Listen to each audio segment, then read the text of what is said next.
All right, this is the D'Addario Rockstar model strap. Now, a guitar strap is a very personal thing, and I've used these for many, many years. I usually have 2 or 3 at a time, and at least an extra one in my gig bag and a couple in my case, just in case, you never know.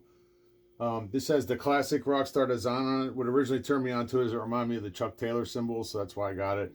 It adjusts from 35 inches to almost 60 inches, so you can sling it real low, pretty low. It doesn't go super low. I'm 6'2". This thing doesn't go all the way down to my knees, but it goes low enough for me.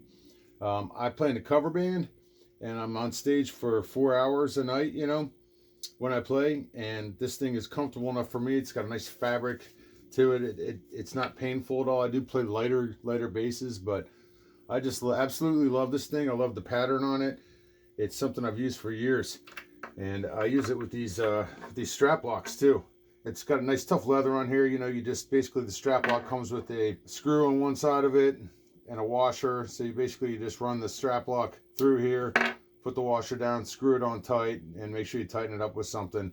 And again, another personal thing. Everybody has a personal thing, but I particularly like this type of strap lock because I can pull it up, get it on here, and I know for a fact it's not going anywhere. It's my favorite strap lock and my favorite strap, D'Addario.